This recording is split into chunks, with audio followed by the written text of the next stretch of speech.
ಪವಿತ್ರತಾ ಸ್ವರೂಪಿಣಿ ಶ್ರೀಮಾತೆ ಶಾರದಾದೇವಿ.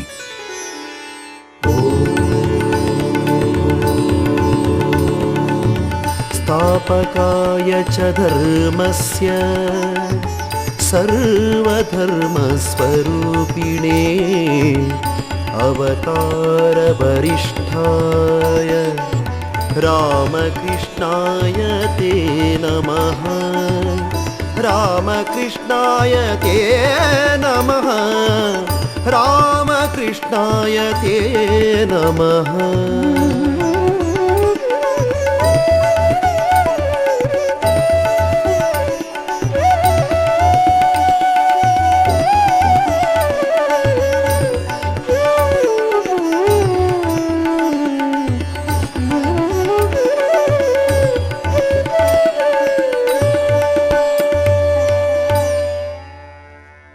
ತ್ರೇತಾಯುಗದಲ್ಲಿ ರಾಮನಾಗಿಯೂ ದ್ವಾಪರಯುಗದಲ್ಲಿ ಕೃಷ್ಣನಾಗಿಯೂ ಅವತರಿಸಿದ ಭಗವಂತನೇ ಕಲಿಯುಗದಲ್ಲಿ ಶ್ರೀರಾಮಕೃಷ್ಣರಾಗಿ ಅವತರಿಸಿದ್ದಾರೆ. ಅವರು ತಮ್ಮ ಜೀವನದಲ್ಲಿ ಶ್ರೀರಾಮನಲ್ಲಿ ಕಂಡುಬರುವ ಆದರ್ಶ ಪುರುಷನ ಗುಣಗಳನ್ನು, ತ್ಯಾಗವನ್ನು, ಶ್ರೀಕೃಷ್ಣನಲ್ಲಿ ಕಂಡುಬರುವ ವಿವೇಕ ವೈರಾಗ್ಯಗಳನ್ನು ಮೈಗೂಡಿಸಿಕೊಂಡಿರುವುದನ್ನು ನಾವು ಕಾಣಬಹುದು. ಅವರ ದಿವ್ಯ ಪತ್ನಿ ಶ್ರೀಮಾತೆ ಶಾರದಾದೇವಿ ಅವರು ಶ್ರೀರಾಮಕೃಷ್ಣನಿಂದ ಕಾಳಿಮಾತೆ ಎಂದೇ ಪೂಜಿಸಲ್ಪಟ್ಟವರು.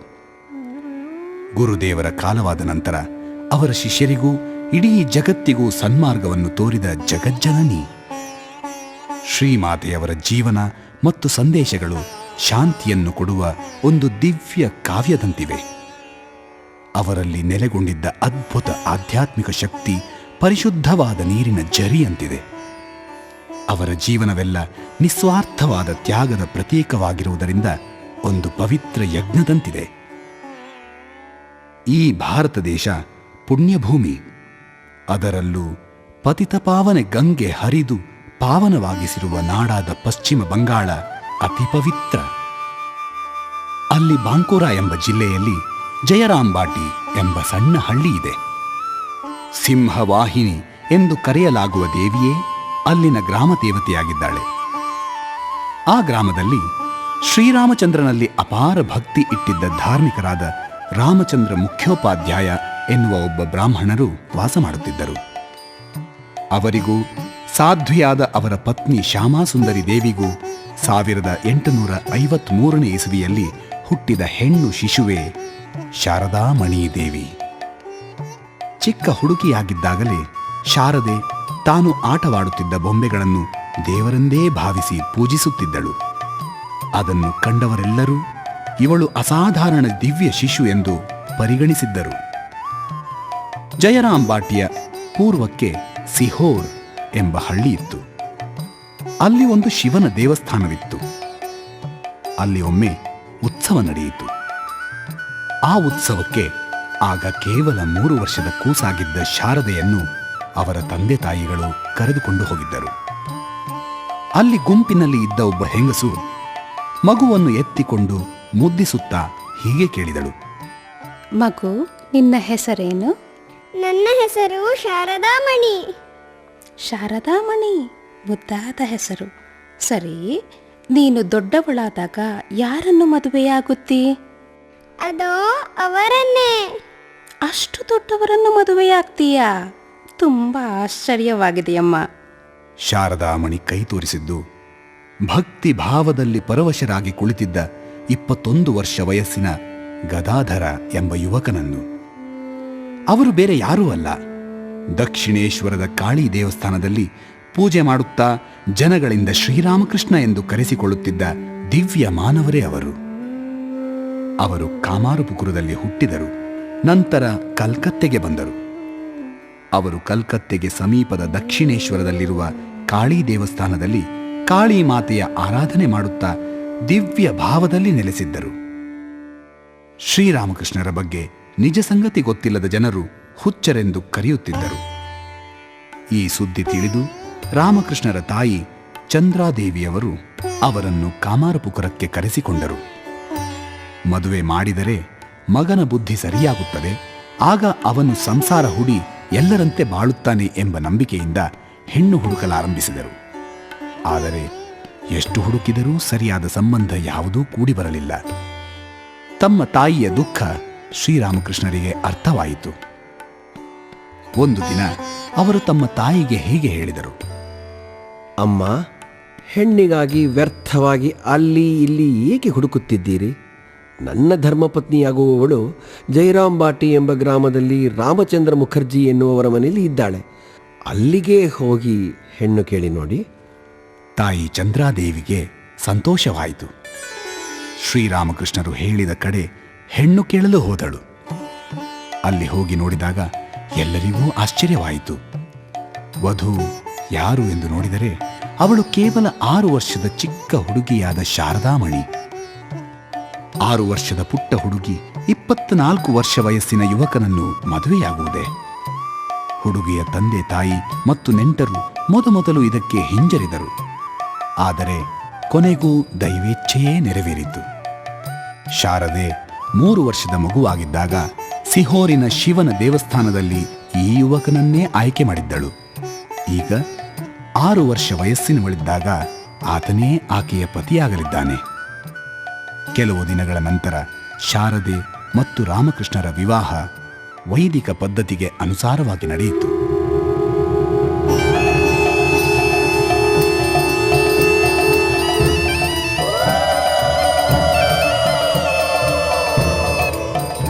ತದೇವ ಲಗ್ನಂ ಸುದಿನಂ ತದೇವ ತಾರಾಬಲಂ ಚಂದ್ರಬಲಂ ತದೇವ ವಿದ್ಯಾಬಲಂ ದೈವಬಲಂ ತದೇವ ಲಕ್ಷ್ಮೀಪದೇ ಡಿಗ್ರಿಯುಗಂ ಸ್ಮರಾಮಿ ಸುಲಗ್ನ ಸಾವಧಾನ ಲಕ್ಷ್ಮೀನಾರಾಯಣ ಧ್ಯಾನ ಸಾವಧಾನ.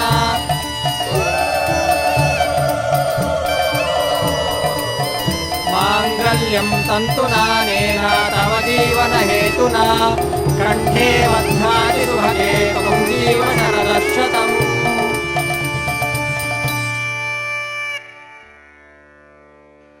ಮದುವೆಯ ವಿಧಿಗಳೆಲ್ಲವೂ ಮುಗಿದವು.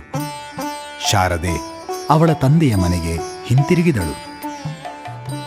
ಶ್ರೀರಾಮಕೃಷ್ಣರು ಕಾಳಿ ಮಾತೆಯ ಸಾನ್ನಿಧ್ಯದಲ್ಲಿರಲು ದಕ್ಷಿಣೇಶ್ವರಕ್ಕೆ ತಿರುಗಿ ಹೋದರು.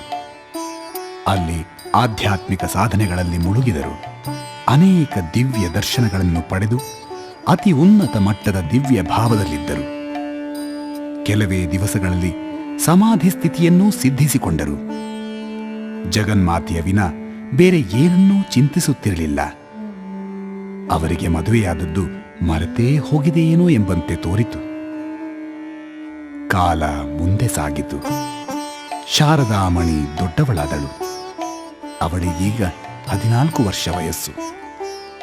ತನ್ನ ಗಂಡನ ಸೇವೆ ಮಾಡಬೇಕು, ಅದರ ಮೂಲಕ ಹೆಂಡತಿಯ ಕರ್ತವ್ಯವನ್ನು ಪಾಲಿಸಬೇಕೆಂಬ ಬಯಕೆ ಅವಳನ್ನು ಈಗ ಹೆಚ್ಚು ಹೆಚ್ಚು ಕಾಡತೊಡಗಿತು.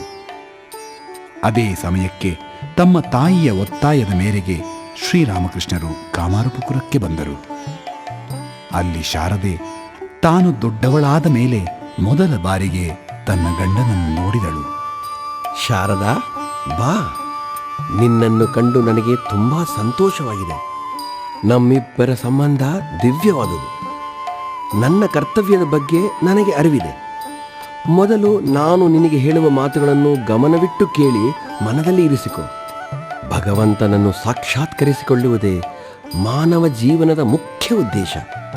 ಪರಮಾತ್ಮನಲ್ಲಿ ಪರಿಶುದ್ಧ ಭಕ್ತಿ, ಎಲ್ಲರಿಗೂ ಹಿತವಾದದ್ದನ್ನೇ ಮಾಡುವುದು, ಸರಿಯಾದ ನಡೆನುಡಿಗಳು ಇದೇ ಉತ್ತಮವಾದ ಧರ್ಮ ಎನಿಸಿಕೊಳ್ಳುತ್ತವೆ.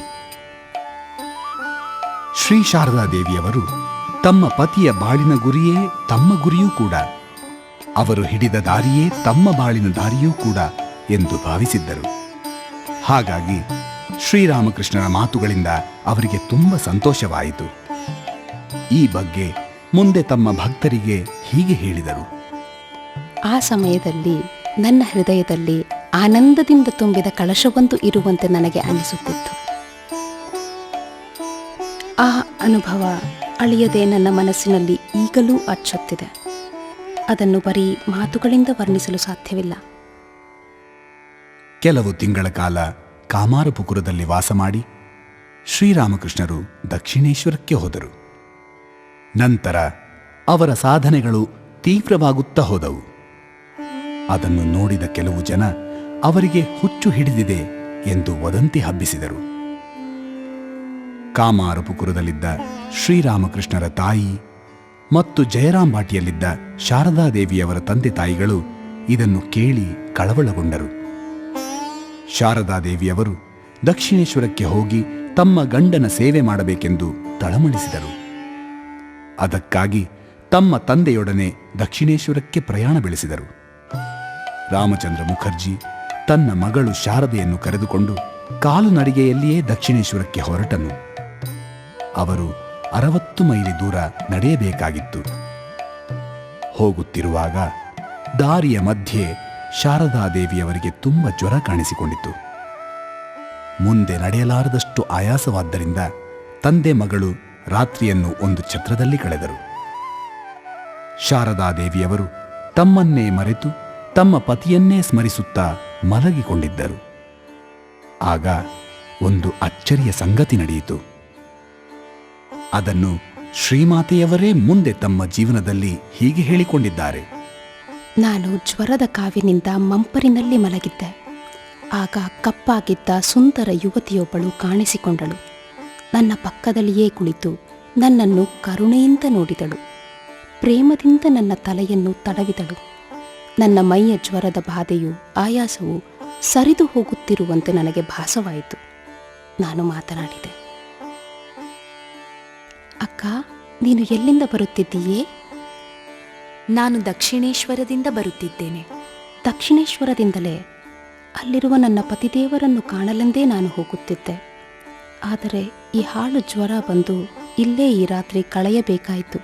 ಕಳವಳ ಪಡಬೇಡ, ನೀನೀಗ ಗುಣವಾಗಿರುವೆ. ಬೇಗ ನಿನ್ನ ಗಂಡನನ್ನು ನೋಡಲು ಹೊರಡುತ್ತೀಯೇ? ನಿನಗಾಗಿಯೇ ನಾನು ಅವನನ್ನು ಅಲ್ಲಿ ಇರಿಸಿರುವೆ. ಹಾಗೇನು?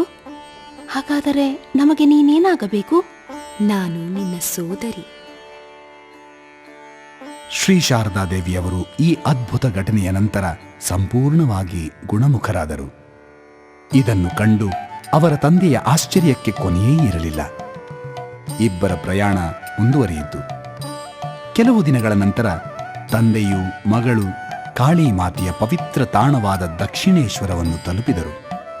ಅಲ್ಲಿಗೆ ಹೋದ ಒಡನೆ ಶ್ರೀ ಶಾರದಾದೇವಿಯವರ ಕಾಲುಗಳು ಅವರ ಪತಿ ಶ್ರೀರಾಮಕೃಷ್ಣರು ಇರುವ ಸ್ಥಳಕ್ಕೆ ಅವರನ್ನು ಎಳೆದುಕೊಂಡು ಹೋದವು. ಶ್ರೀ ಶಾರದಾದೇವಿಯವರ ಬಾಳು ದಕ್ಷಿಣೇಶ್ವರದಲ್ಲಿ ಅವರ ಪತಿದೇವರ ಆಶ್ರಯದಲ್ಲಿ ಆರಂಭವಾಯಿತು. ಇಬ್ಬರೂ ಒಂದೇ ಜಾಗದಲ್ಲಿ ತಂಗಿದರು, ಊಟ ಮಾಡಿದರು ಮತ್ತು ಮಲಗಿದರು. ಆದರೆ ಶರೀರ ಸಂಬಂಧ ಸ್ವಲ್ಪವೂ ಇರಲಿಲ್ಲ. ಅವರಿಬ್ಬರು ಲೌಕಿಕ ದೃಷ್ಟಿಯಲ್ಲಿ ಗಂಡ ಹೆಂಡತಿಯರಂತೆ ಬಾಳಲಿಲ್ಲ. ಜೀವಾತ್ಮ ಪರಮಾತ್ಮರ ಹಾಗೆ ಭಗವಂತ ಭಕ್ತರ ಅನ್ಯೋನ್ಯತೆಯಿಂದ ಬಾಳಿದರು. ಒಂದು ದಿನ ಶ್ರೀರಾಮಕೃಷ್ಣರು ತಮ್ಮ ಪತ್ನಿಯನ್ನು ಕರೆದು, ಶಾರದಾ, ನಾನು ನನ್ನ ದೇಹ, ಮನಸ್ಸು, ಪ್ರಾಣಗಳೆಲ್ಲವನ್ನೂ ಜಗನ್ಮಾತೆಯಾದ ಕಾಳಿದೇವಿಗೆ ಅರ್ಪಿಸಿಬಿಟ್ಟಿದ್ದೇನೆ. ನನ್ನ ಶರೀರ ವಿಷಯ ಸುಖವನ್ನು ಅನುಭವಿಸುವುದಕ್ಕೆ ಅಲ್ಲ. ಆದರೂ ವಿದ್ಯುಕ್ತವಾಗಿ ನಿನ್ನನ್ನು ಧರ್ಮಪತ್ನಿಯಾಗಿ ಸ್ವೀಕರಿಸಿರುವುದರಿಂದ ಗಂಡನಾಗಿ ಮಾಡಬೇಕಾದ ಕರ್ತವ್ಯಗಳನ್ನು ಪಾಲಿಸುವುದು ನನ್ನ ಧರ್ಮ. ಪತ್ನಿಯಾದ ನಿನ್ನ ಹಕ್ಕುಗಳನ್ನು ಕಾಪಾಡುವುದೂ ನನ್ನ ಧರ್ಮ. ಈಗ ಹೇಳು, ನೀನು ನನ್ನನ್ನು ಸಂಸಾರ ಮಾರ್ಗಕ್ಕೆ ಎಳೆಯಬೇಕೆಂದು ಬಂದಿದ್ದೀಯಾ? ಸ್ವಾಮಿ, ನಿಮ್ಮ ಸೇವೆ ಮಾಡಿಕೊಂಡಿದ್ದು ನಿಮ್ಮ ಅನುಗ್ರಹಕ್ಕೆ ಪಾತ್ರಳಾಗಿ ಬಾಳುವುದರಲ್ಲೇ ನನ್ನ ಶ್ರೇಯಸ್ಸು ಮತ್ತು ಅದೇ ನನ್ನ ಕರ್ತವ್ಯ ಎಂದು ನಾನು ಭಾವಿಸಿರುವೆ. ನಿಮ್ಮನ್ನು ಯಾವ ಬಗೆಯ ಬಂಧನಕ್ಕೆ ಸಿಕ್ಕಿಸಲು ನಾನು ನಿಮ್ಮಲ್ಲಿಗೆ ಬರಲಿಲ್ಲ. ಅದಕ್ಕೆ ಬದಲಾಗಿ ನಿಮ್ಮ ಆಧ್ಯಾತ್ಮಿಕ ಜೀವನದಲ್ಲಿ ಸಹಾಯಕಳಾಗಲು, ನಿಮ್ಮ ಬಾಳ ಸಂಗಾತಿಯಾಗಲು ನಾನು ಬಂದಿದ್ದೇನೆ. ಶ್ರೀಮಾತೆಯವರ ಈ ಬಗೆಯ ಮನಸ್ಸಿನ ದೃಢತೆಯನ್ನು, ವೈರಾಗ್ಯವನ್ನು ಕಂಡು ತಮ್ಮ ತಪಸ್ಸು ಫಲಿಸಿ ತಮಗೆ ದೊಡ್ಡ ಸಹಾಯವೇ ಆಯಿತೆಂದು ಶ್ರೀರಾಮಕೃಷ್ಣರು ಪರಿಗಣಿಸಿದರು. ಅದರ ಬಗ್ಗೆ ಅವರೇ ಮುಂದೆ ತಮ್ಮ ಶಿಷ್ಯರಿಗೆ ಹೇಳುತ್ತಾರೆ. ಅವಳು ಪವಿತ್ರತೆಯೇ ಮೂರ್ತಿವೆತ್ತವಳು. ಹಾಗಲ್ಲದೆ ಅವಳು ನನ್ನನ್ನು ಪ್ರಾಪಂಚಿಕ ಬಂಧನದಲ್ಲಿ ಸಿಲುಕಿಸಿದ್ದರೆ ನಾನು ಅದರಿಂದ ತಪ್ಪಿಸಿಕೊಳ್ಳಲು ಹೇಗೆ ತಾನೇ ಸಾಧ್ಯವಾಗುತ್ತಿತ್ತು? ಇಂತಹ ಪರಿಶುದ್ಧ ಅಂತಃಕರಣದ ವೈರಾಗ್ಯವಂತಳಾದ ನಿರ್ಮಲ ಹೃದಯದ ಸ್ತ್ರೀಯನ್ನು ತಾಯಿ ಕಾಳಿಯ ಕೃಪೆಯಿಂದಲೇ ನನ್ನ ಬಾಳ ಸಂಗಾತಿಯಾಗಿ ಪಡೆಯಲು ಸಾಧ್ಯವಾಯಿತು. ಶ್ರೀರಾಮಕೃಷ್ಣ ಮತ್ತು ಶಾರದಾದೇವಿಯವರ ಜೀವನದಲ್ಲಿ ನಡೆದ ಹಲವಾರು ಘಟನೆಗಳಲ್ಲಿ ದಿವ್ಯವಾದುದು, ಅತ್ಯದ್ಭುತವಾದುದು ಆದ ಒಂದು ಪ್ರಸಂಗ ದಕ್ಷಿಣೇಶ್ವರದಲ್ಲಿ ಜರುಗಿತು. ಅಂದು ವೈಶಾಖ ಬಹುಳ ಅಮಾವಾಸ್ಯೆ. ದಕ್ಷಿಣೇಶ್ವರದಲ್ಲಿ ಫಲಹಾರಿಣಿ ಕಾಳಿ ಪೂಜೆ ಎಂಬ ದೊಡ್ಡ ಉತ್ಸವ ನಡೆಯುವ ದಿನ ಅದು. ಫಲಹಾರಿಣಿ ಕಾಳಿ ಪೂಜೆಯನ್ನು ತಮ್ಮ ಕೋಣೆಯಲ್ಲೇ ತಾವೇ ಪ್ರತ್ಯೇಕವಾಗಿ ನಡೆಸಲು ಶ್ರೀರಾಮಕೃಷ್ಣರು ಏರ್ಪಾಡು ಮಾಡಿಕೊಂಡಿದ್ದರು. ಅವರಿಗೆ ಶ್ರೀಮಾತೆ ಶಾರದಾದೇವಿಯವರೇ ಆರಾಧ್ಯ ದೇವತೆಯಾಗಿದ್ದರು. ಮೊದಲ ಜಾವ ಆರಂಭವಾಯಿತು. ಶ್ರೀರಾಮಕೃಷ್ಣರು ಪೂರ್ವಕ್ಕೆ ಮುಖ ಮಾಡಿ ಕುಳಿತುಕೊಂಡರು. ಪೂಜೆಯನ್ನು ಆರಂಭಿಸಿದರು. ದೇವಿಯನ್ನು ಆವಾಹಿಸಿ ಧ್ಯಾನ ಮಾಡಲು ಆರಂಭಿಸಿದರು. ಭಾವಾವಸ್ಥೆಗೆ ಏರಿದರು. ಈ ಕಡೆ ವಿಗ್ರಹದ ಜಾಗದಲ್ಲಿ ಕುಳಿತ ಶಾರದಾದೇವಿಯವರೂ ಕೂಡ ಹೊರಗಿನ ಅರಿವನ್ನು ಕಳೆದುಕೊಂಡು ಸಮಾಧಿ ನೆಲೆಗೆ ಏರಿಬಿಟ್ಟರು. ತಾಯಿ ಕಾಳಿ, ನೀನು ಪವಿತ್ರಳು, ಸರ್ವಶಕ್ತೆ. ಈ ಹೆಣ್ಣಿನ ದೇಹ, ಮನಸ್ಸು, ಅಂತರಂಗ ಎಲ್ಲವೂ ಪರಿಶುದ್ಧವಾದುದು. ಇವಳ ಶರೀರದಲ್ಲಿ ಬಂದು ಸೇರು ತಾಯಿ. ಇವಳಲ್ಲಿ ನಿನ್ನನ್ನು ಆವಾಹನೆ ಮಾಡುತ್ತಿದ್ದೇನೆ. ಕೃಪೆ ಮಾಡು ತಾಯಿ, ಕೃಪೆ ಮಾಡು.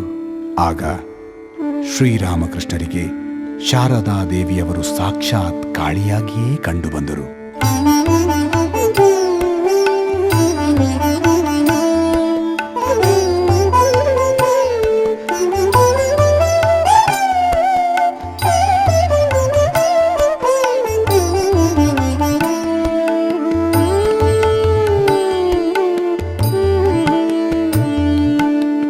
ಶಾರದಾ ರೂಪತಾಳಿ ಬಂದಿಹಳು ತಾಯಿ ಕಾಳಿ. ಶಾರದಾ ರೂಪತಾಳಿ ಬಂದಿಹಳು ತಾಯಿ ಕಾಳಿ. ಅದನರಿತೆ ರಾಮಕೃಷ್ಣ ಪೂಜಿಸಿದರು ಭಾವತಾಳಿ. ಶಾರದಾ ರೂಪತಾಳಿ ಬಂದಿಹಳು ತಾಯಿ ಕಾಳಿ. ಶಾರದಾ ರೂಪತಾಳಿ.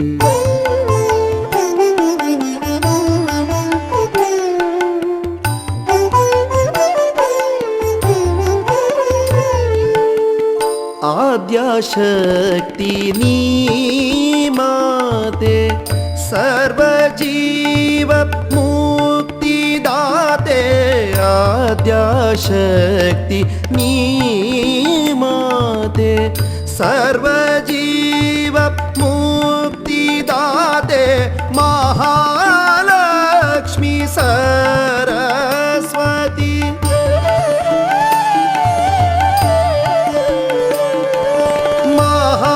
ಮಹಾಲಕ್ಷ್ಮಿ ಸರಸ್ವತಿ. ಗುಪ್ತರೂಪ ಜ್ಞಾನದಾತೆ.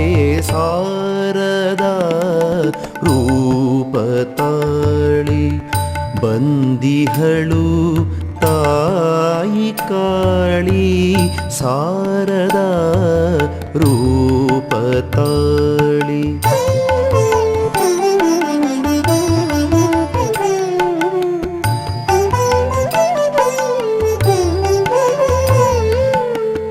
ದೀನ ಜನರ ಉದ್ಧರಿಸೆ, ದೀನ ರೂಪ ತಾಳಿ ಬಂದೆ. ದೀನ ಜನರ ಉದ್ಧರಿಸೆ, ದೀನ ರೂಪ ತಾಳಿ ಬಂದೆ. ಅಭಯೇ ನೀನು ಉಭಯ ಕರದಿ,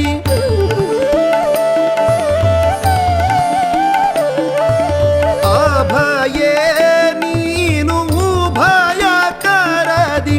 ಅಭಯವನ್ನು ನೀಡಲೆಂದೇ ಶಾರದಾ ರೂಪತಾಳಿ ಬಂದಿಹಳು ತಾಯಿ ಕಾಳಿ. ಅದನರಿತೆ ರಾಮಕೃಷ್ಣ ಭಾವತಾಳಿ ಶಾರದಾ ರೂಪತಾಳಿ.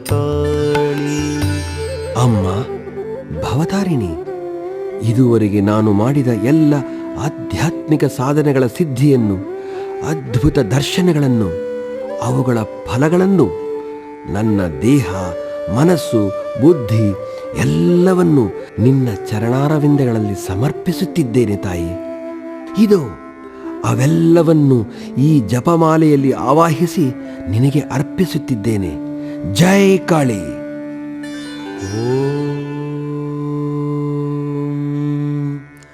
ಸರ್ವಮಂಗಲಮಾಂಗಲ್ಯೇ ಶಿವೆ ಸರ್ವಾರ್ಥಸಾಧಿಕೆ ಶರಣ್ಯೇ ತ್ರ್ಯಂಬಕೆ ದೇವಿ ನಾರಾಯಣೀ ನಮೋಸ್ತುತೇ.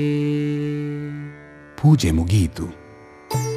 ಶ್ರೀರಾಮಕೃಷ್ಣರು ಮತ್ತು ಶ್ರೀಮಾತೆ ಶಾರದಾದೇವಿಯವರಿಬ್ಬರೂ ಸಮಾಧಿ ನೆಲೆಯಿಂದ ಕೆಳಗಿಳಿದರು. ಈ ಘಟನೆಯ ನಂತರ ಜಗನ್ಮಾತೆ ಬೇರೆ, ಶ್ರೀರಾಮಕೃಷ್ಣರು ಬೇರೆ, ಶ್ರೀ ಶಾರದಾದೇವಿ ಬೇರೆ ಎಂಬ ಸ್ಥಿತಿಯು ಕಳೆಯಿತು. ಮೂವರು ಒಂದೇ ದೈವಶಕ್ತಿಯ ಬೇರೆ ಬೇರೆ ಆವಿರ್ಭಾವಗಳು ಎಂಬ ನೆಲೆ ಏರ್ಪಟ್ಟಿತು.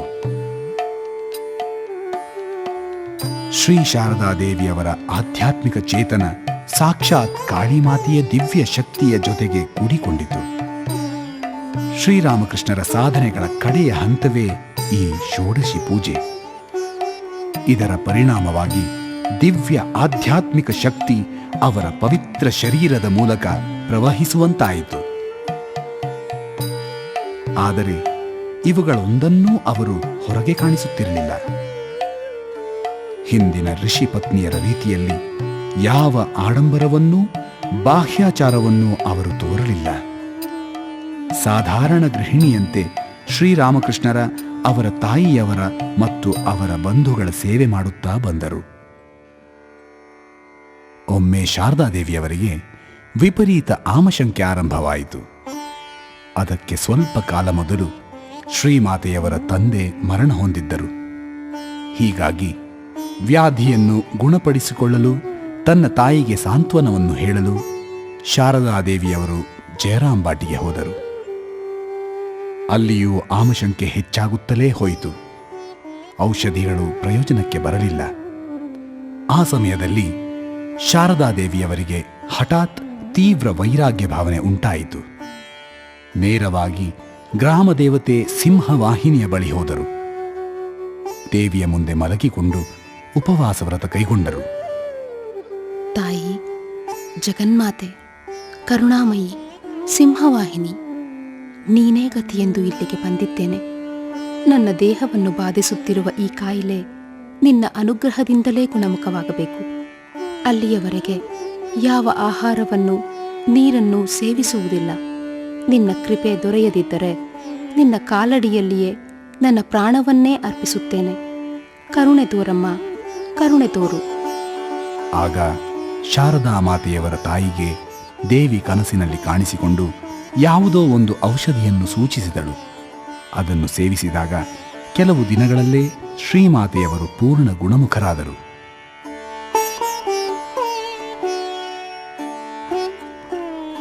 ಇದೇ ರೀತಿ ಶ್ರೀಮಾತೆಯವರ ಬಾಳಿನಲ್ಲಿ ಮತ್ತೊಂದು ಅದ್ಭುತ ಘಟನೆ ಸಂಭವಿಸಿತು.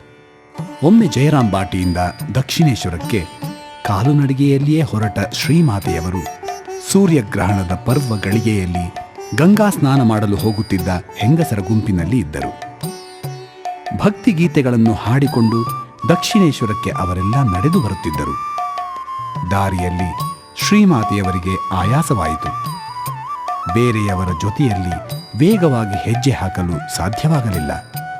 ನೀವು ಮುಂದೆ ಹೋಗಿ, ನಾನು ನಿಮ್ಮನ್ನು ನಂತರ ಬಂದು ಸೇರಿಕೊಳ್ಳುತ್ತೇನೆ ಎಂದರು ಶ್ರೀಮಾತೆಯವರು. ಕಾಡು ದಾರಿಯಲ್ಲಿ ಶ್ರೀಮಾತೆಯವರು ಒಬ್ಬಂಟಿಗರಾಗಿ ನಡೆಯುತ್ತಿದ್ದಾರೆ. ಜನವಸತಿ ಇಲ್ಲದ, ಕಳ್ಳ ಕಾಕರ ಹಾವಳಿ ಇದ್ದ ಪ್ರದೇಶ ಅದು. ದಿಢೀರನೆ ಒಬ್ಬ ದರೋಡೆಕಾರನೂ ಅವನ ಹೆಂಡತಿಯೂ ಅಡ್ಡಲಾಗಿ ಬಂದರು. ಏಯ್, ಯಾರು ನೀನು? ಅನುಮತಿ ಇಲ್ಲದೆ ನಮ್ಮ ಪ್ರದೇಶದಲ್ಲಿ ನುಸುಳಿರುವ ನೀನು ಯಾರು? ಅಪ್ಪ, ನನ್ನ ಗುರುತು ಸಿಕ್ಕಲಿಲ್ಲವೇ? ನಾನು ನಿನ್ನ ಮಗಳು ಶಾರದೆ. ದಕ್ಷಿಣೇಶ್ವರದಲ್ಲಿ ಕಾಳಿ ಮಾತೆಯ ಸೇವೆ ಮಾಡಿಕೊಂಡಿರುವ ನಿಮ್ಮ ಅಳಿಯನ ಕಡೆಗೆ ಹೋಗುತ್ತಿರುವೆ. ಅಮ್ಮ, ನೀವು ಬಂದದ್ದು ಒಳ್ಳೆಯದೇ ಆಯಿತು. ದಕ್ಷಿಣೇಶ್ವರದ ತನಕ ದಯವಿಟ್ಟು ನನಗೆ ದಾರಿ ತೋರಿಸಿ. ದರೋಡೆಕಾರರ ಹತ್ತಿರವೂ ಯಾವ ಬಗೆಯ ಭಯ ಅಂಜಿಕೆ ಇಲ್ಲದೆ ಪ್ರೀತಿಯಿಂದ ಮಾತನಾಡಿದ ಶ್ರೀಮಾತೆಯವರನ್ನು ಕಂಡು ಆ ದಂಪತಿಗಳ ಮನಸ್ಸು ಕರಗಿತು. ಕಣ್ಣುಗಳಲ್ಲಿ ನೀರು ಸುರಿಯಿತು. ಮಗಳೇ, ಹೆದರಬೇಡಮ್ಮ. ಈಗಾಗಲೇ ಕತ್ತಲಾಯಿತು. ನಿನಗೆ ಆಯಾಸ ಕೂಡ ಆಗಿದೆ. ರಾತ್ರಿ ನಮ್ಮ ಮನೆಯಲ್ಲೇ ಇದ್ದು ಊಟ ಮಾಡಿ ಮಲಗು. ಬೆಳಗ್ಗೆ ಎದ್ದು ಹೋದರಾಯ್ತು. ಹೌದು ಮಗಳೇ, ಈ ರಾತ್ರಿ ಇಲ್ಲಿಯೇ ಇದ್ದು ಬಿಡು. ಬೆಳಗ್ಗೆ ನಾವೇ ನಿನ್ನ ಜೊತೆ ಬಂದು ನನ್ನ ಅಳಿಯನ ಹತ್ತಿರ ನಿನ್ನನ್ನು ಸೇರಿಸುತ್ತೇವೆ. ಮರುದಿನ ತಮ್ಮ ಅಪ್ಪ ಅಮ್ಮರಾಗಿ ಬಿಟ್ಟ ಆ ಕಳ್ಳ ದಂಪತಿಗಳು ದಾರಿ ತೋರಲು ಶ್ರೀಮಾತೆಯವರು ತಾರಕೇಶ್ವರಕ್ಕೆ ಬಂದು ತಮ್ಮ ಗುಂಪಿನ ಮಿಕ್ಕ ಹೆಂಗಸರ ಜೊತೆ ಸೇರಿಕೊಂಡರು. ಕಳ್ಳನು ಅವನ ಮಡದಿಯು ಹಿಂತಿರುಗಿ ಹೋದರು. ಅವರಿಗೆ ಶ್ರೀಮಾತೆಯವರು ಭವತಾರಿಣಿ ದೇವಿಯಂತೆ ತೋರಿದರು. ಶ್ರೀಮಾತೆಯವರು ದಕ್ಷಿಣೇಶ್ವರವನ್ನು ಸೇರಿದ ಕೆಲವು ದಿನಗಳ ಬಳಿಕ ಆ ದಂಪತಿಗಳು ಅಲ್ಲಿಗೆ ಬಂದು ಶ್ರೀಮಾತೆಯವರನ್ನು ದರ್ಶಿಸಿದರು. ಶ್ರೀರಾಮಕೃಷ್ಣರ ಕಡೆಯ ದಿನಗಳಲ್ಲಿ ಅವರಿಗೆ ಅನಾರೋಗ್ಯ ಆಗಿದ್ದ ಸಮಯದಲ್ಲಿ ಶ್ರೀಮಾತೆಯವರು ಹಗಲಿರುಳು ಲೆಕ್ಕಿಸದೆ ಅವರ ಸೇವೆ ಮಾಡಿದರು. ತಮ್ಮ ಪತಿದೇವರ ವ್ಯಾಧಿಯನ್ನು ತಾವು ಹೊತ್ತುಕೊಳ್ಳಲು ತಯಾರಾಗಿದ್ದರು. ಭಗವಾನ್ ತಾರಕೇಶ್ವರನ ಸನ್ನಿಧಿಗೆ ಹೋಗಿ ಅನ್ನಪಾನಗಳನ್ನು ತೊರೆದು ಹೀಗೆ ಪ್ರಾರ್ಥನೆ ಸಲ್ಲಿಸಿದರು. ಶಂಕರ, ಮಹಾದೇವ, ತಾರಕೇಶ್ವರ, ನನ್ನ ಪತಿದೇವರನ್ನು ಕಾಡುತ್ತಿರುವ ಭಯಂಕರ ರೋಗದಿಂದ ಪಾರು ಮಾಡಿ ಅನುಗ್ರಹಿಸು ತಂದೆ. ಅದುವರೆಗೆ ಊಟ ನಿದ್ದೆಗಳಿಲ್ಲದೆ ನಿನ್ನ ಸನ್ನಿಧಿಯಲ್ಲಿಯೇ ತಪವನ್ನಾಚರಿಸುತ್ತಾ ಕುಳಿತುಕೊಂಡಿರುತ್ತೇನೆ. ಕರುಣೆ ತೋರು ದೇವಾದಿದೇವ, ಕರುಣೆ ತೋರು. ಇದಾಗಿ ಎರಡನೆಯ ದಿನ ಶ್ರೀಮಾತೆಯವರಿಗೆ ಒಂದು ವಿಚಿತ್ರ ಶಬ್ದ ಕೇಳಿಸಿತು. ಅದು ಮಣ್ಣಿನ ಮಡಿಕೆಗಳನ್ನು ಒಂದರ ಮೇಲೊಂದು ಪೇರಿಸಿ ದೊಣ್ಣೆಯಿಂದ ಬಡಿದು ಒಡೆದು ಚೂರು ಮಾಡುತ್ತಿರುವ ಶಬ್ದ. ಇದನ್ನು ಕೇಳಿದೊಡನೆ ಶಾರದಾದೇವಿಯವರಿಗೆ ಹುಟ್ಟಿದವರಿಗೆ ಮರಣ ಕಟ್ಟಿಟ್ಟದ್ದು, ಅದನ್ನು ಯಾರೂ ತಡೆಯಲಾರರು ಎಂಬ ಸತ್ಯದ ನೆನಪು ಒತ್ತರಿಸಿ ಬಂತು. ಈ ಪ್ರಪಂಚದಲ್ಲಿ ಯಾರು ತಾಯಿ, ಯಾರು ತಂದೆ, ಯಾರು ಗಂಡ, ಯಾರು ಹೆಂಡತಿ, ಇವೆಲ್ಲ ನಶ್ವರವಾದ ಬಂಧನಗಳು ಎಂಬ ಕಟು ಸತ್ಯ ಶ್ರೀಮಾತೆಯವರಿಗೆ ವೇದ್ಯವಾಯಿತು. ಶ್ರೀಮಾತೆಯವರು ತಿರುಗಿ ಬಂದಾಗ ರಾಮಕೃಷ್ಣರು ಕೇಳಿದರು, ಏನು, ಈಗ ನಿಜ ತಿಳಿಯಿತೆ? ನೋಡಿದೆಯಾ, ಯಾವುದೂ ಶಾಶ್ವತವಲ್ಲ. ಮುಂದೆ ಅವರ ಜೀವನದಲ್ಲಿ ಬಂದ ಎಲ್ಲ ತರಹದ ಕಷ್ಟ ನಷ್ಟಗಳನ್ನು ಸಹಿಸಿಕೊಳ್ಳುವ ಮನಃಶಕ್ತಿ ಬಂದುದು ಈ ಘಟನೆಯಿಂದಲೇ. ಕೆಲವು ದಿನಗಳ ನಂತರ ಶ್ರೀರಾಮಕೃಷ್ಣರು ತಮ್ಮ ಭೌತಿಕ ದೇಹವನ್ನು ತ್ಯಜಿಸಿದರು. ಕಾಳಿ, ನೀನು ನನ್ನನ್ನು ಬಿಟ್ಟು ಹೋಗಿಬಿಟ್ಟೆಯಾ?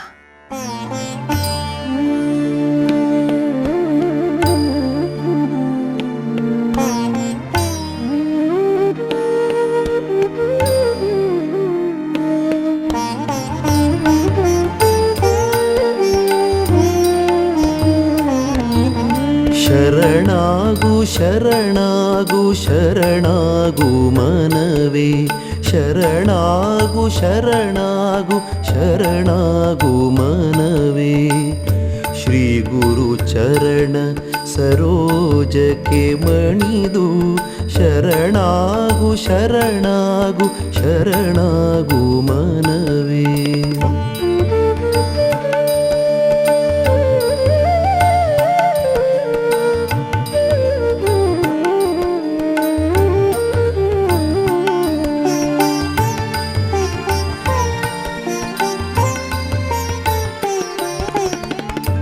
ಎಲ್ಲ ಧರ್ಮಗಳ ತಿರುಳನು ಸಾರುವ ನೊಂದ ಜೀವರಿಗೆ ಭರವಸೆಯುವ.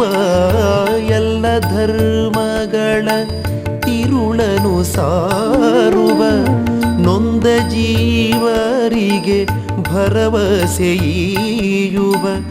ರಾಮಕೃಷ್ಣ ಸಂದೇಶ ಗೀತೆಯ ಸಾಗರದಲೆಗಳು ಹಾಡುತ್ತಿವೆ.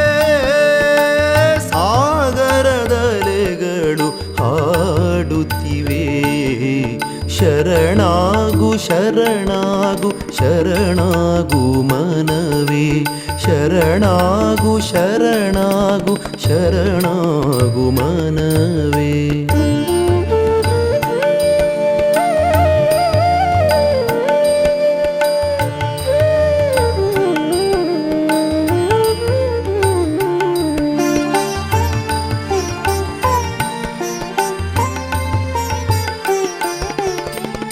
ಭವ್ಯ ಹಿಮಾಲಯ ಪರ್ವತರಾಜಿಯು ಮುಳುಗಿರೆ ಧ್ಯಾನ ಸಮಾಧಿಯಲಿ. ಭವ್ಯ ಹಿಮಾಲಯ ಪರ್ವತರಾಜಿಯು ಮುಳುಗಿರೆ ಧ್ಯಾನ ಸಮಾಧಿಯಲಿ. ರಾಮಕೃಷ್ಣ ಜಯ ರಾಮಕೃಷ್ಣ ಜಯ ಎಂಬಿ ನಿನಾದವು ಕೇಳುತ್ತಿದೆ. ರಾಮಕೃಷ್ಣ ಜಯ ರಾಮಕೃಷ್ಣ ಜಯ ರಾಮಕೃಷ್ಣ ಜಯ ರಾಮಕೃಷ್ಣ ಜಯ ಶರಣ ಶರಣ ರಾಮಕೃಷ್ಣ ಜಯ ರಾಮಕೃಷ್ಣ ಜಯ ಶರಣ ಶರಣ.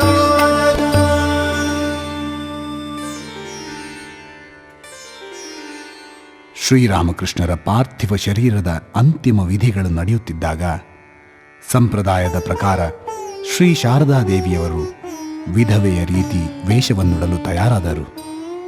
ಆಗ ಶ್ರೀರಾಮಕೃಷ್ಣರು ಶ್ರೀಮಾತೆಯವರಿಗೆ ಕಾಣಿಸಿಕೊಂಡರು. ಶಾರದಾ, ನೀನು ಏನು ಮಾಡುತ್ತಿದ್ದೀಯೆ? ನಾನು ಸತ್ತಿರುವೆನೆಂದು ಭಾವಿಸಿದೆಯಾ? ನಾನು ಈ ಕೋಣೆಯಿಂದ ಆ ಕೋಣೆಗೆ ಬಂದಿದ್ದೇನೆ ಅಷ್ಟೇ. ನೀನು ವಿಧವೆಯ ರೀತಿ ಆಚರಿಸುವುದು ಬೇಡ. ನೀನು ಸುಮಂಗಲೆ.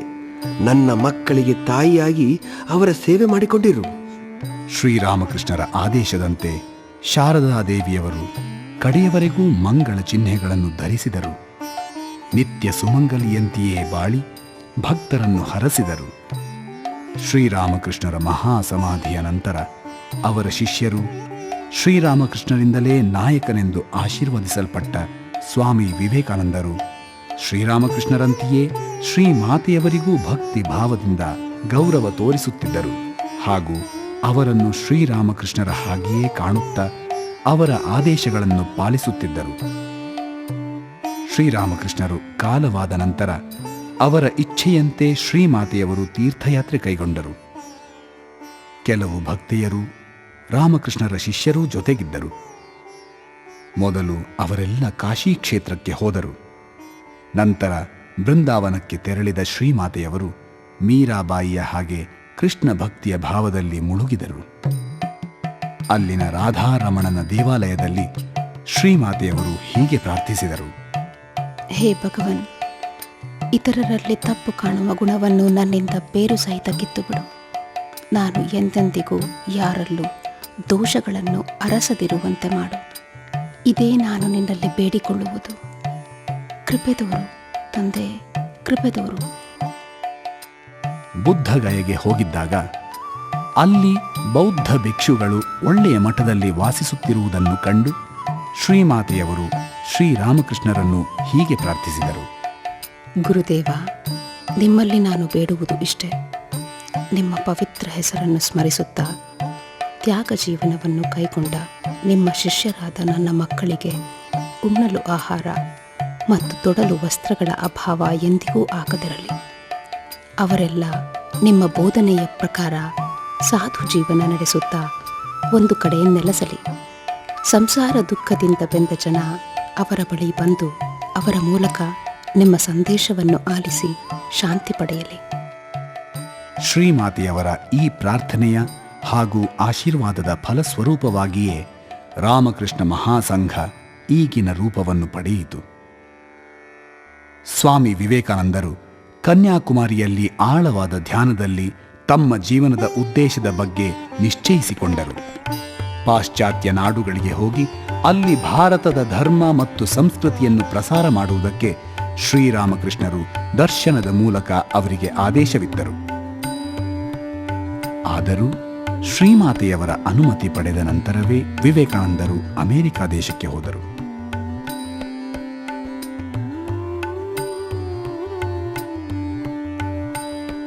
ತ್ಯಾಗ ಜೀವನವನ್ನು ನಡೆಸುತ್ತಾ ಶ್ರೀರಾಮಕೃಷ್ಣರ ಸಂದೇಶಗಳನ್ನು ಪ್ರಚಾರ ಮಾಡಲು ಶ್ರೀಮಾತೆಯವರು ಯುವ ಸನ್ಯಾಸಿಗಳಿಗೆ ಪ್ರೋತ್ಸಾಹ ಕೊಟ್ಟರು. ಶ್ರೀರಾಮಕೃಷ್ಣರೇ ನೆಟ್ಟ ಈ ಸನ್ಯಾಸಿ ಸಂಘದ ಗಿಡಕ್ಕೆ ತಮ್ಮ ಪ್ರೇಮ ಜಲವನ್ನು ಹರಿಸುತ್ತಾ ಶ್ರೀಮಾತೆಯವರು ಬೆಳೆಸಿದರು. ಕೆಲ ವರ್ಷಗಳ ನಂತರ 1910ರಲ್ಲಿ ಶ್ರೀಮಾತೆಯವರು ದಕ್ಷಿಣ ಭಾರತದ ಯಾತ್ರೆ ಮಾಡಿದರು. ಚೆನ್ನೈಯಲ್ಲಿ ಅಲ್ಲಿನ ಮಹಿಳೆಯರ ಜೊತೆಗೆ ಒಡನಾಡಿದರು. ರಾಮೇಶ್ವರಕ್ಕೆ ಹೋಗಿ ಪವಿತ್ರ ಲಿಂಗಕ್ಕೆ ತಮ್ಮ ಕೈಯಾರೆ ಪೂಜೆ ಮಾಡಿದರು. ನಂತರ ಬೆಂಗಳೂರಿಗೆ ಬಂದು ಆಶ್ರಮದ ಆವರಣದಲ್ಲಿ ಇದ್ದ ಕಲ್ಲು ಬಂಡೆಯ ಮೇಲೆ ಧ್ಯಾನ ಮಾಡಿ ಅದನ್ನು ಪುನೀತವಾಗಿಸಿದರು. ಹೀಗೆ ಶ್ರೀಮಾತೆ ಶಾರದಾದೇವಿಯವರು ಕಾಶಿಯಿಂದ ಮೊದಲಾಗಿ ರಾಮೇಶ್ವರದವರೆಗೆ ಸಂಚರಿಸಿದರು. ಗುರುದೇವರ ಸ್ಮರಣೆಯನ್ನು ಅನುಕ್ಷಣವೂ ಮಾಡುತ್ತಿದ್ದರು. ಇತರರಿಗೆ ಆಧ್ಯಾತ್ಮಿಕ ಸಾಧನೆಯ ಮಾರ್ಗದಲ್ಲಿ ನೆರವು ನೀಡುತ್ತಿದ್ದರು. ಬಡವ ಬಲ್ಲಿದರೆನ್ನದೆ ಎಲ್ಲರೊಡನೆ ಒಂದಾಗಿ ಬಾಳಿದರು. ಅವರಲ್ಲಿ ಶರಣಾಗಿ ಅವರ ಅನುಗ್ರಹವನ್ನು ಪಡೆದು ಆಧ್ಯಾತ್ಮಿಕ ಉನ್ನತಿಯನ್ನು ಪಡೆಯಲು, ಅದರ ಮೂಲಕ ಭಗವತ್ ಕೃಪೆಯನ್ನು ಹೊಂದಲು ಅನೇಕ ಭಕ್ತರು, ಯುವಕರು, ಯೋಗಿಗಳು ಅವರೆಡೆಗೆ ಬರಲಾರಂಭಿಸಿದರು. ಹೀಗೆ ಶ್ರೀಮಾತೆಯವರ ಕೃಪೆಯನ್ನು ಪಡೆದವರು ಅಸಂಖ್ಯ. ಅವರು ನೀಡುತ್ತಿದ್ದ ಉಪದೇಶಗಳು ಅವರ ವ್ಯಕ್ತಿತ್ವದಷ್ಟೇ ಸರಳ. ತಮ್ಮ ಜೀವನಾನುಭವದ ಹೊರತೆಯಿಂದ ಹೊರಹೊಮ್ಮಿದ ತಾಯೊಲುಮೆಯಿಂದ ಪರಿಪೂರಿತವಾದ ಅಮೃತ ಬಿಂದುಗಳಂತಿವೆ ಅವು. ಅವರ ಹೃದಯಾಂತರಾಳದಿಂದ ಬಂದ ನುಡಿಗಳಾದ್ದರಿಂದ ನೇರವಾಗಿ ನಮ್ಮ ಹೃದಯಕ್ಕೇ ತಾಕುತ್ತದೆ. ನಿತ್ಯ ಕೆಲಸದ ಬಗ್ಗೆ ಶ್ರೀಮಾತೆಯವರು ಹೀಗೆ ಹೇಳುತ್ತಾರೆ: ಒಬ್ಬ ವ್ಯಕ್ತಿ ಏನೂ ಕೆಲಸ ಮಾಡದೇ ಇದ್ದರೆ ಅವನ ಮನಸ್ಸು ಸರಿಯಾಗಿರಲು ಹೇಗೆ ಸಾಧ್ಯ? ಇಲ್ಲಸಲ್ಲದ ಆಲೋಚನೆಗಳು ಮನಸ್ಸಿಗೆ ಬಂದು ಗೊಂದಲ ಉಂಟಾಗುತ್ತದೆ. ದಿನದ 24 ಗಂಟೆಯೂ ಧ್ಯಾನ ಚಿಂತನೆಗಳಲ್ಲಿ ತೊಡಗಿರಲು ಯಾರಿಗೂ ಸಾಧ್ಯವಿಲ್ಲ. ಆದ್ದರಿಂದ ಕೆಲಸ ಮಾಡಬೇಕು. ಆದರೆ ಪ್ರತಿಯೊಂದು ಕೆಲಸವನ್ನು ಅದರ ಸಣ್ಣ ಪುಟ್ಟ ವಿವರಣೆಗಳಿಗೂ ಗಮನ ಕೊಟ್ಟು ಮಾಡಬೇಕು. ತೀರಾ ಸಣ್ಣ ಕೆಲಸವನ್ನೂ ಕೂಡ ಗೌರವದಿಂದ ಮಾಡಬೇಕು. ಒಂದು ಪೊರಕೆಯನ್ನೂ ಕೂಡ ಗೌರವದಿಂದ ಕಾಣಬೇಕು. ಸುಖ ದುಃಖಗಳನ್ನು ಕುರಿತು ಹೀಗೆ ಹೇಳುತ್ತಾರೆ: ಸುಖವಾಗಲಿ ದುಃಖವಾಗಲಿ ನಮ್ಮನ್ನು ಬಿಟ್ಟು ಅವು ಎಲ್ಲಿಗೆ ತಾನೇ ಹೋಗುತ್ತವೆ. ಅವು ನಮ್ಮ ಜೊತೆಗಾರರಿದ್ದಂತೆ. ಅದಕ್ಕೇಕೆ ತಲೆ ಕೆಡಿಸಿಕೊಳ್ಳಬೇಕು? ಸೇತುವೆ ಕೆಳಗೆ ಹರಿಯುವ ನೀರಿನಂತೆ ಅವು ಕೂಡ ಬಂದು ಹೋಗಿಬಿಡುತ್ತವೆ. ಯಾವಾಗಲೂ ಪ್ರಾರ್ಥನೆ ಮಾಡುವ ಅಭ್ಯಾಸವುಳ್ಳವನು ಎಲ್ಲ ಕಷ್ಟಗಳನ್ನು ಸುಲಭವಾಗಿ ದಾಟುತ್ತಾನೆ. ಎಲ್ಲ ಸಂಕಟಗಳ ಮಧ್ಯದಲ್ಲೂ ವಿಚಲಿತನಾಗದೆ ಶಾಂತಿಯಿಂದಿರುತ್ತಾನೆ. ಪವಿತ್ರತೆಯ ಬಗ್ಗೆ ಅವರ ನುಡಿಗಳು: ಬೆಳದಿಂಗಳ ರಾತ್ರಿಯಲ್ಲಿ ಚಂದ್ರನನ್ನು ನಾನು ನೋಡಿ ನನ್ನ ಮನಸ್ಸು ಚಂದ್ರನ ಕಿರಣಗಳಂತೆ ಪರಿಶುದ್ಧವಾಗಿರಲಿ, ಅಥವಾ ಓ ದೇವರೇ, ಚಂದ್ರನಲ್ಲೂ ಕಲೆಗಳಿವೆ, ಆದರೆ ನನ್ನ ಮನಸ್ಸಿನಲ್ಲಿ ಮಾತ್ರ ಯಾವುದೇ ಕಲೆಗಳು ಇಲ್ಲದಂತಾಗಲಿ ಎಂದು ಪ್ರಾರ್ಥಿಸುತ್ತಿದ್ದೆ. ಸೇವೆಯ ಬಗ್ಗೆ ಅವರು ಹೀಗೆ ಹೇಳುತ್ತಾರೆ: ನಮ್ಮಿಂದ ಸಾಧ್ಯವಾದಷ್ಟೂ ಬೇರೆಯವರ ಸೇವೆ ಮಾಡಬೇಕು. ನಮ್ಮಿಂದ ಯಾರಿಗೂ ದುಃಖವಾಗಬಾರದು. ಇತರರಿಗೆ ಆನಂದವನ್ನು ಕೊಡಲು ಸಾಧ್ಯವಾದಾಗ ಮಾತ್ರ ಮಾನವ ಜೀವನ ಸಾರ್ಥಕವಾಗುತ್ತದೆ. ಕರುಣೆ ಇಲ್ಲದವನನ್ನು ಮನುಷ್ಯ ಎಂದು ಕರೆಯಲು ಹೇಗೆ ಸಾಧ್ಯ? ಭಗವತ್ ಕೃಪೆಯ ಬಗ್ಗೆ ಅವರ ನುಡಿಗಳು: ಕೆಳಮುಖ ಹರಿಯುವುದೇ ನೀರಿನ ಸ್ವಭಾವ, ಆದರೆ ಸೂರ್ಯಕಿರಣ ಅದನ್ನು ಆಕಾಶದ ಎತ್ತರಕ್ಕೆ ಎತ್ತುತ್ತದೆ. ಹಾಗೆಯೇ ಪ್ರಾಪಂಚಿಕ ವಿಷಯಗಳ ಕಡೆ ಹೋಗುವುದೇ ಮನಸ್ಸಿನ ಸ್ವಭಾವ, ಆದರೆ ಭಗವಂತನ ಕೃಪೆ ಅದನ್ನು ಉನ್ನತ ವಿಷಯಗಳ ಕಡೆ ಹೋಗುವಂತೆ ಮಾಡುತ್ತದೆ. ಎಲ್ಲ ಜೀವಿಗಳ ಮೇಲೂ ಭಗವಂತನ ಕೃಪೆ ಯಾವಾಗಲೂ ಇದ್ದೇ ಇರುತ್ತದೆ. ಅವನಿಗೆ ಬೇಕಾಗಿರುವುದು ಪ್ರಾಮಾಣಿಕತೆ, ಸತ್ಯ ಮತ್ತು ಪ್ರೀತಿ. ಬರೀ ಮಾತು ಭಗವಂತನನ್ನು ತಲುಪುವುದಿಲ್ಲ. ಯಾರು ಕೆಟ್ಟವರೆಂದು ಸಮಾಜ ಎಣಿಸಿತ್ತೋ, ಯಾರನ್ನು ಕೀಳಾಗಿ ಕಾಣುತ್ತಿತ್ತೋ, ಅಂತಹವರೂ ಕೂಡ ಶ್ರೀಮಾತೆಯವರ ಪ್ರೇಮಕ್ಕೆ ಪಾತ್ರರಾಗಿ ಅವರ ಕೃಪೆಯನ್ನು ಹೊಂದಿ ಧನ್ಯರಾದ ಘಟನೆಗಳನ್ನು ಅವರ ಜೀವನದಲ್ಲಿ ಹೇರಳವಾಗಿ ಕಾಣುತ್ತೇವೆ. ಆದರೆ ಶ್ರೀಮಾತೆಯವರೂ ಹೀಗೆ ಹೇಳುವರು: ನಾನು ಸಜ್ಜನರ ತಾಯಿಯಾಗಿರುವಂತೆಯೇ ದುರ್ಜನರಿಗೂ ತಾಯಿ. ಎಂದಿಗೂ ಭಯಪಡಬೇಡ. ನೀನು ಸಂಕಟದಲ್ಲಿ ಇರುವಾಗಲೆಲ್ಲ ನಿನಗೆ ನೀನೇ ಹೇಳಿಕೊ, ನನಗೊಬ್ಬಳು ತಾಯಿ ಇರುವಳು ಎಂದು. ತನ್ನ ಬಾಳಿನುದ್ದಕ್ಕೂ ಶ್ರೀರಾಮಕೃಷ್ಣರೇ ತಮ್ಮೊಡನೆ ಇದ್ದು ತಮಗೆ ಮಾರ್ಗದರ್ಶನ ಮಾಡುತ್ತಾ ಕೈ ಹಿಡಿದು ನಡೆಸುತ್ತಿದ್ದಾರೆ ಎಂದು ಶ್ರೀಮಾತೆಯವರು ಹೇಳುತ್ತಿದ್ದರು. ಆ ಪ್ರಕಾರವೇ ಅವರು ತಮ್ಮ ಜೀವನದಲ್ಲಿ ನಡೆದುಕೊಂಡರು. 1920 ತಮ್ಮ 67ನೇ ವಯಸ್ಸಿನಲ್ಲಿ ಶ್ರೀಮಾತೆಯವರು ಶ್ರೀರಾಮಕೃಷ್ಣರ ರೀತಿಯಲ್ಲೇ ತಮ್ಮ ಈ ಜಗದ ಕರ್ತವ್ಯವನ್ನು ಪೂರ್ಣಗೊಳಿಸಿ ದೇವಿ ಕಾಳಿಯೊಡನೆ ಐಕ್ಯವಾಗಲು ಇಚ್ಛೆಪಟ್ಟರು. ಶ್ರೀರಾಮಕೃಷ್ಣರಿಗಾದಂತೆಯೇ ಶ್ರೀಮಾತೆಯವರ ದೇಹಾರೋಗ್ಯವೂ ಕುಂದಿತು. ಹಲವಾರು ದೇಹಬಾಧೆಗಳಿಂದ ನರಳುತ್ತಿದ್ದರೂ ಮನಸ್ಸನ್ನು ನೆಮ್ಮದಿಯಾಗಿಟ್ಟುಕೊಂಡು ತಮ್ಮ ಆಧ್ಯಾತ್ಮಿಕ ಕೈಂಕರ್ಯವನ್ನು ಬಿಡದೆ ನಡೆಸಿದರು. ಪ್ರತಿದಿನವೂ ತಪ್ಪದೆ ಜಪ ತಪಗಳನ್ನು ಮಾಡುತ್ತಿದ್ದರು. ಶ್ರೀಮಾತೆಯವರ ದೇಹಾವಸಾನಕ್ಕೆ ಇನ್ನು ಕೇವಲ 5 ದಿನಗಳಿವೆ ಎನ್ನುವಾಗ ಶ್ರೀಮಾತೆಯವರನ್ನು ನೋಡಲು ಭಕ್ತೆ ಅನ್ನಪೂರ್ಣೆಯ ತಾಯಿ ಬಂದಳು. ಆಗ ಭಕ್ತರಾರನ್ನೂ ಒಳಗೆ ಬಿಡುತ್ತಿರಲಿಲ್ಲವಾದುದರಿಂದ ಆಕೆ ಬಾಗಿಲಲ್ಲೇ ನಿಂತುಕೊಂಡಿದ್ದಳು. ಅಕಸ್ಮಾತ್ ಶ್ರೀಮಾತೆಯವರ ದೃಷ್ಟಿ ಅವಳ ಮೇಲೆ ಬಿತ್ತು. ಹತ್ತಿರ ಬಾ ಎಂದು ಹತ್ತಿರ ಬರಲು ಅವರು ಸನ್ನೆ ಮಾಡಿದರು. ಅವಳು ಹತ್ತಿರ ಹೋಗಿ ಪ್ರಣಾಮ ಮಾಡಿದ ನಂತರ ಅಳುತ್ತಾ, ತಾಯಿ, ಮುಂದೆ ನಮ್ಮ ಗತಿಯೇನು ಎಂದಳು. ಭಯವೇಕೆ? ನೀನು ಶ್ರೀರಾಮಕೃಷ್ಣರನ್ನು ನೋಡಿರುವೆ, ಇನ್ನೇನು ಭಯ ಎಂದು ಕ್ಷೀಣ ಸ್ವರದಲ್ಲಿ ನಿಧಾನವಾಗಿ ಶ್ರೀಮಾತೆಯವರು ನುಡಿದರು. ಆದರೆ ಆ ಭರವಸೆಯ ನುಡಿಯಲ್ಲಿ ಅಪಾರ ಕರುಣೆ ಮಿಡಿಯುತ್ತಿತ್ತು. ಸ್ವಲ್ಪ ಹೊತ್ತಿನ ನಂತರ ಮತ್ತೆ ಸಾವಕಾಶವಾಗಿ ತಮ್ಮ ಈ ಕಡೆಯ ಉಪದೇಶವನ್ನಿತ್ತರು. ಆದರೆ ಒಂದು ವಿಷಯ, ನಿನಗೆ ಶಾಂತಿ ಬೇಕಾದರೆ ಯಾರ ದೋಷವನ್ನೂ ನೋಡಬೇಡ, ನಿನ್ನ ದೋಷವನ್ನೇ ನೋಡಬೇಕು. ಪ್ರಪಂಚದ ಎಲ್ಲರನ್ನೂ ನಿನ್ನವರೆಂದೇ ಭಾವಿಸಲು ಪ್ರಯತ್ನಿಸು.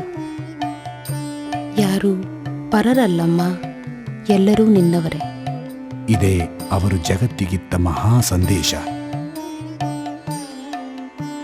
ತಾವು ಜೀವನದುದ್ದಕ್ಕೂ ಅನುಸರಿಸಿದ್ದನ್ನೇ ಮಾತಿನ ಮೂಲಕ ಶ್ರೀಮಾತೆಯವರು ವ್ಯಕ್ತಪಡಿಸಿದರು. ತಾವು ಹೊರಟು ಹೋದರೂ ತಾವು ನಡೆದ ಹಾದಿಯಲ್ಲೇ ಮುಂದುವರಿದರೆ ಎಲ್ಲರೂ ಶಾಂತಿಯಿಂದಿರಬಹುದೆಂದು ಸೂಚಿಸಿದರು. ಕೆಲವು ದಿನಗಳ ನಂತರ ಶ್ರೀಮಾತೆಯವರು ಪಾರ್ಥಿವ ಶರೀರ ಬಿಟ್ಟು ದೇವಿ ಕಾಳಿಯಲ್ಲಿ ಐಕ್ಯರಾದರು. ಚೈತನ್ಯ ರೂಪಿಯಾದ ಅವರು ಇಂದೂ ಭಕ್ತರಾದ ತಮ್ಮ ಮಕ್ಕಳನ್ನು ಹರಸುತ್ತಾ ಸಲಹುತ್ತಿದ್ದಾರೆ.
जगत माता जीव कल्याण काल जपटावृत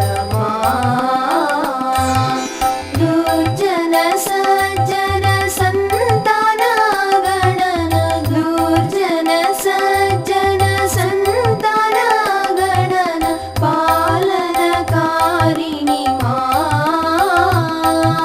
पालनकारिणी